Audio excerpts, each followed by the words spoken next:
Hi, welcome aboard Captain Sweet Galley. Kamusta po? Na-try niyo po ba yung computation natin kahapon? Did you try it using other recipes? If so, let me know sa comments po. The previous video focused on these. Yung market list po, paano siya i-fill at paano siya gamitin. Yung food cost table, paano siya ma-compute, paano puno yung table. After nun is the yield cost, yung total po ng lahat ng nagamit na ingredients. And then, kinompute din po natin yung portion cost.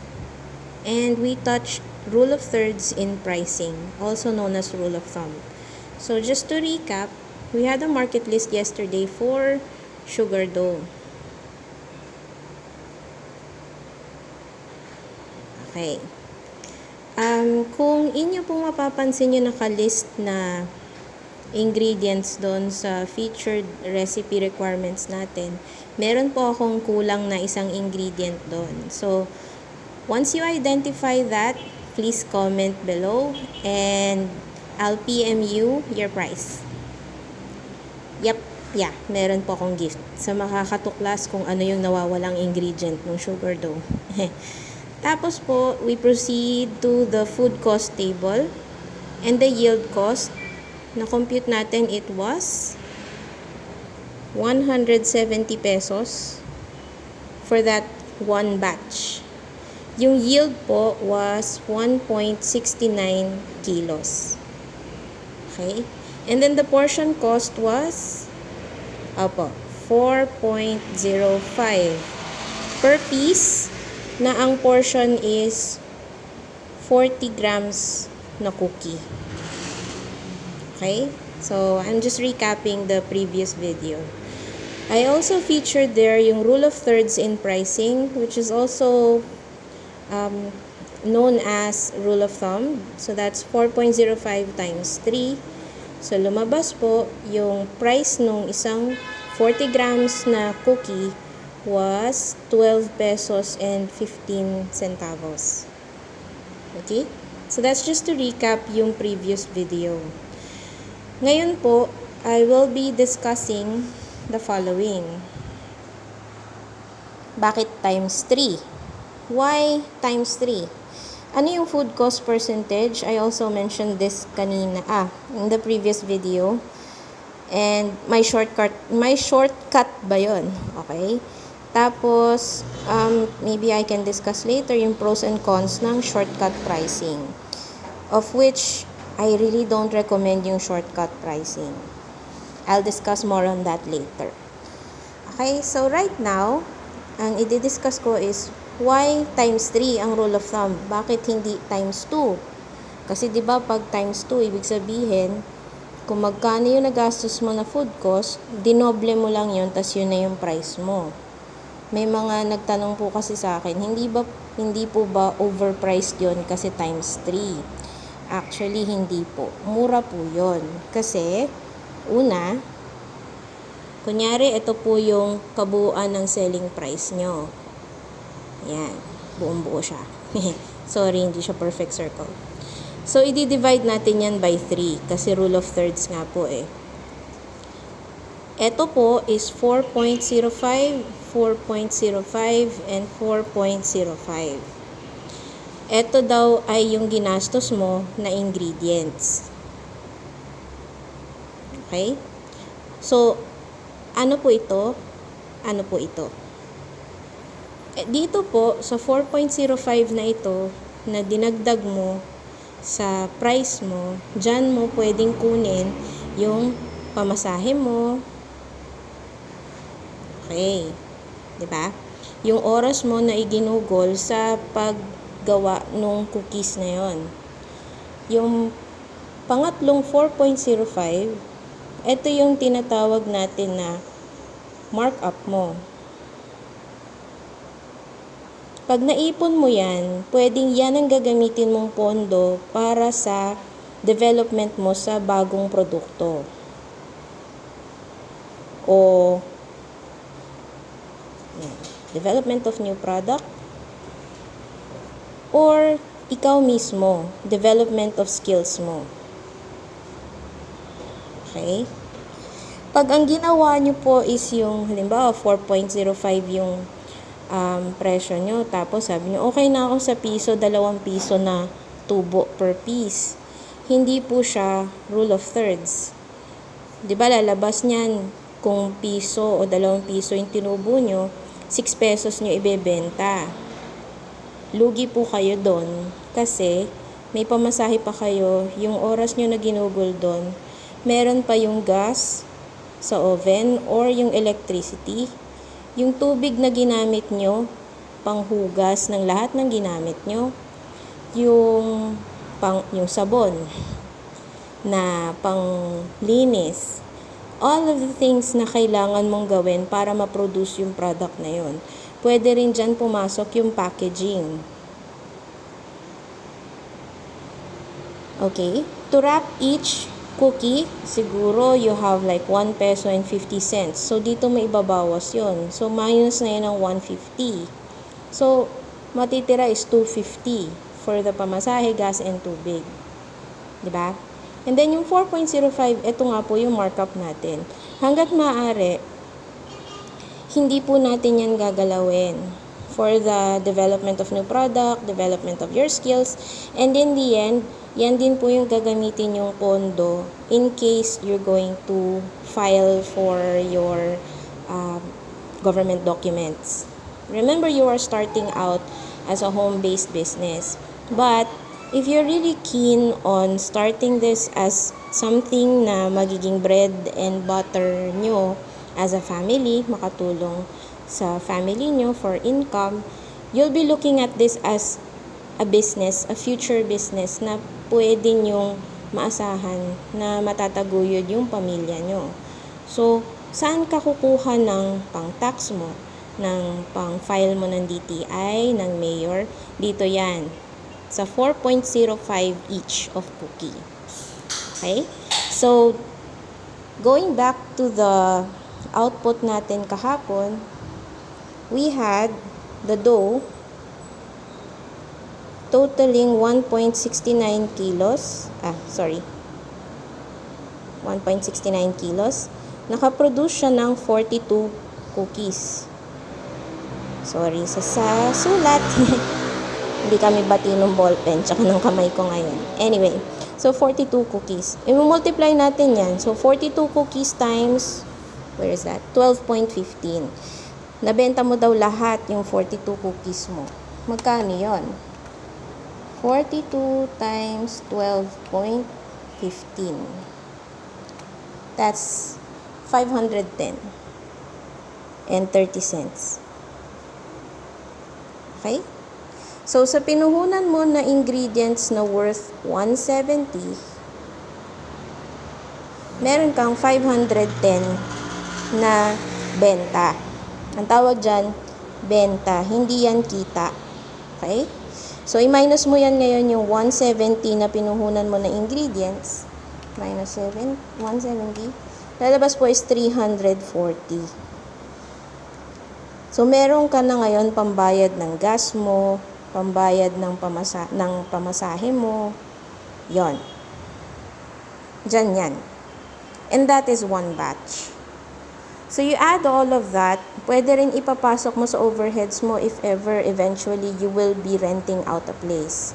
And then, if you're going to hire an employee, dyan mo yan kukunin dito sa 340. Kasi yung 170 na yan, papagulungin mo na yan for the ingredients. Hindi mo siya pwede nang mabawasan. Bawa, yung susunod na bibilin mo, at least 170 rin, if not a higher quantity. Okay? So, it's a different topic naman. If you buy ingredients in bulk, syempre, may discounts yun. Papasok ngayon yung promotions mo. Since mas mura mo nakuha yung ingredients, pwede ka magkaroon ng computation na gagawin mong promotion o pag may minimum number of units na bibilhin sa'yo, pwede mong ibigay ng lower amount. You can do that kasi bumaba yung price mo ng ingredients.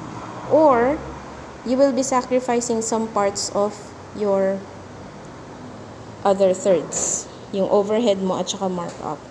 Sometimes, para ma-accommodate ang promotions, binabawasan yung markup percentage.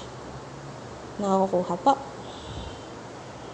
Yan. So, that's why it is times 3.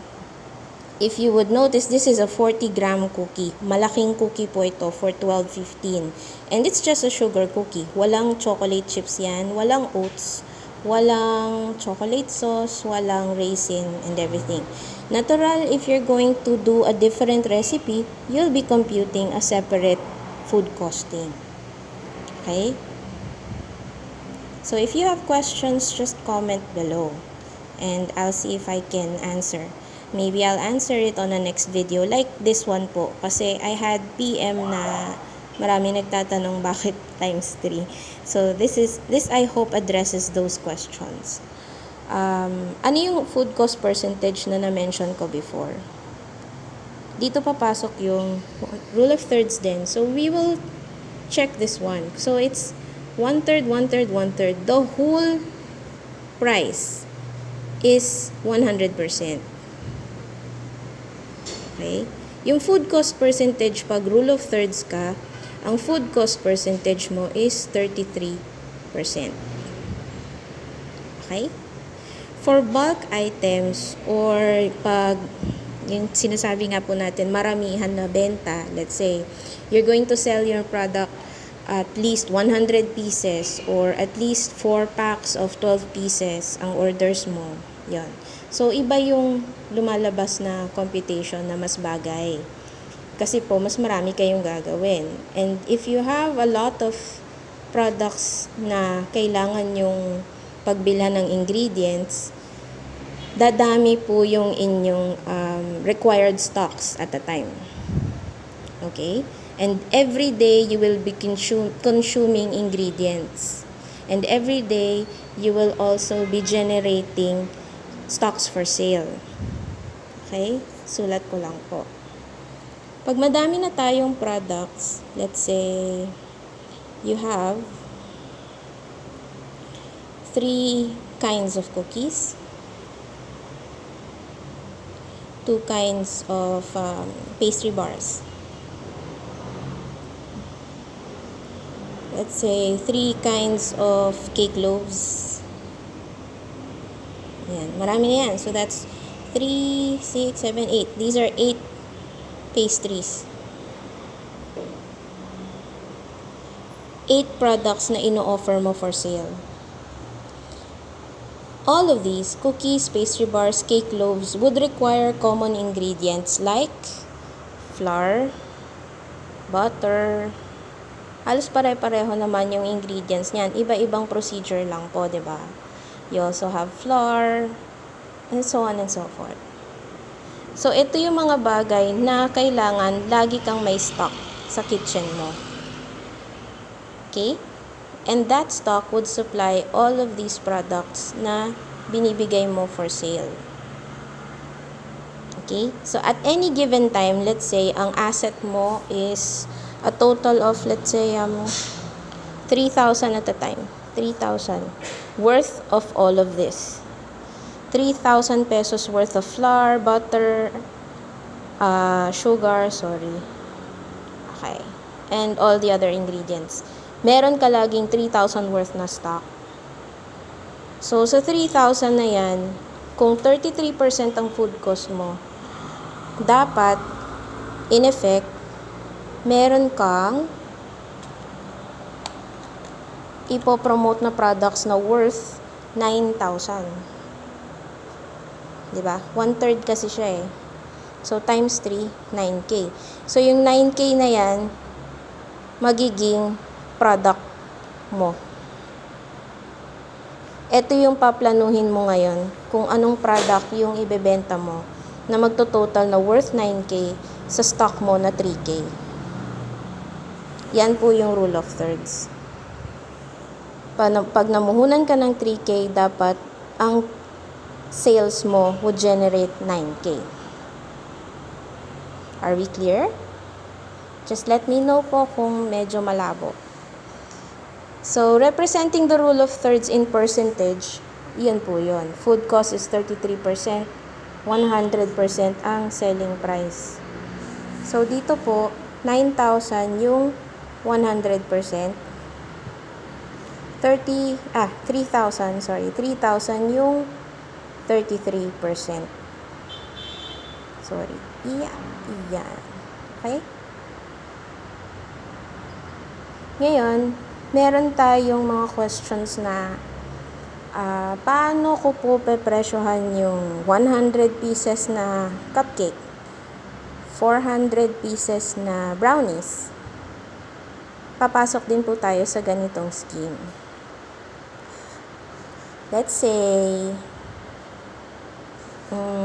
this one is 405 po, diba? 405 ang isang cookie. Pag in-orderan ka ng 100 pieces, i-times mo lang siya sa 100. So, 4.05 times 100, lalabas po niyan 405. Okay? Ang selling price mo, mako-compute mo by dividing it to 0.33. Sorry. Kasi, ang target mong food cost is 33%.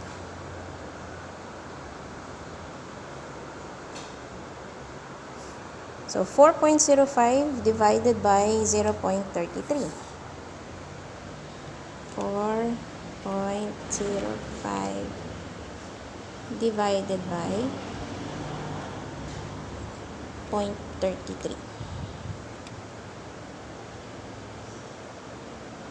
Okay?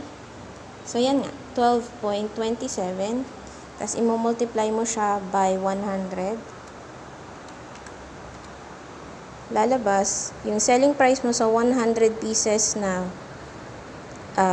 4.05 na cookies is 1,227.27. Ito ngayon ang selling price mo. Okay? Now, if you're going to make a decision on doing discounts, yung mga ganun po, kung may decision kayo na para mas enticing siyang bilhin ng client, gagawin ko siyang, let's say, 1,000 na lang para sa 100 pieces. So, you gave up 227. Hindi mo ima-minus yan sa ingredients. Not the ingredients. Hindi mo rin ima-minus yan sa overheads mo kasi hindi ka naman pwedeng makiusap kay mamang driver na discounted ang pamasahe mo. Ima-minus mo yung 227 na yan sa markup mo.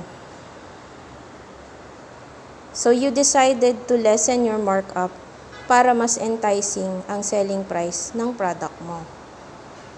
Okay? So, instead of selling it at 1,227, you sold it for 1,000. Ano ngayon ang actual income mo? 1,000. 1,000 minus 405 for the ingredients. Sorry. Okay. So that's 1,000 minus 405 for the ingredients. That's 595. Magma-minus ka ulit ng 405. Kasi you have to save this for your overheads. Yung pamasahe, yung panggas, yung bayad sa tubig, kuryente. Tapos kung nagre-rent ka, hindi mo rin pwede yun pakiusapan na discountan ka, diba? So, wala namang discounts yung Meralco. Okay? And then, if you're going to have internet, something like that, you'll also be getting it from here. So, minusan din natin yan ng 405. So, in effect, ang money na para sa'yo for your hard work is 190. For that 100-piece cookie na 40 grams each. Yan po. So, that's how it goes. If you're going to do the food cost percentage, bakit divide 0.033? Kasi sa rule of fractions, ganun po yun. How can I explain it? Mathematically, ganun po siya talaga lumalabas. Okay? So, tandaan po natin, divided po hindi multiply. Kasi pag minultiply nyo yan, liliit yung value. Ibig sabihin kasi, 405 is 1/3 nung kabuuan. Kaya divided by, di ba? 1/3. Yan po. 405 divided by 1/3, which is 0.33. Okay?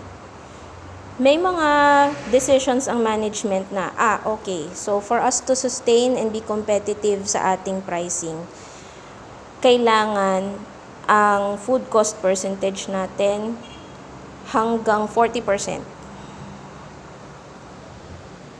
Ano daw? So, nag-decide ang management pwedeng 40% ang food cost percentage natin para daw mas competitive. Anong ibig sabihin nun? Para either mas maging maganda siya pakinggan sa clients kasi magiging mas mura. Kasi the higher the food cost percentage, the lower ang iyong selling price. Example po, yung food cost percentage natin na 405, that is 0.33. Kung gagawin nating 40%, eto po, kung gagawin nating 40% yan, ano magiging result? So, balik tayo dito. 405 divided by 0.4. Hindi na siya 33% kasi you're doing 40%. So, 4.05 divided by 0.4.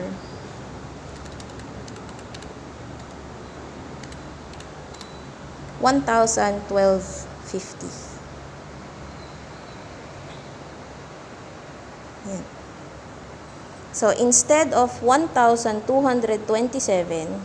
sa 33% na food cost, lumabas, pwede mo palang ibenta as per management decision ng 1,012.50. Okay? So, ganyan po yung concept ng food cost percentage.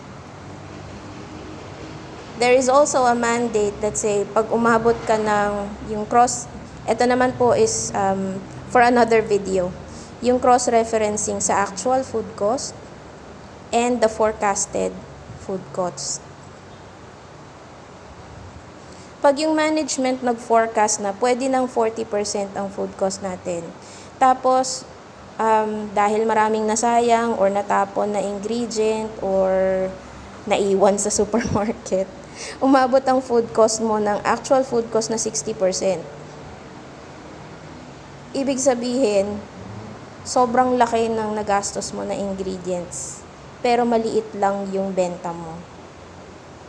So, in terms of management or sa mga decision making, ito po yung mga nagiging factor. Para hindi na po masyadong madetalye yung dinidiscuss, ang itatanong na sa'yo ng management, magkano food cost mo today? So, mag-generate ka ngayon ng computation. If you tell them, sir, meron po tayong 45% food cost. Okay. So, that means meron tayong maraming ingredients na hindi nabebenta or hindi natatransform into products na saleable. So, ganun po yun. Next topic is, may shortcut ba to? Tingnan mo yung papel. Ayan. May shortcut ba yan? Dami-dami. Dami-dami. Meron. May shortcut po yung pagpa-price natin. At marami rin sa atin, aminin natin sa hindi, ang gumagawa nito when we are starting out.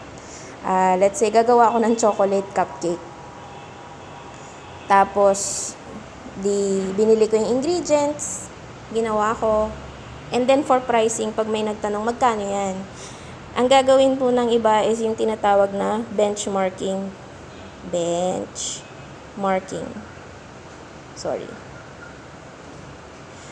Benchmarking is when you are going to a place that sells the similar product, tapos titingnan mo kung magkano nila binebenta.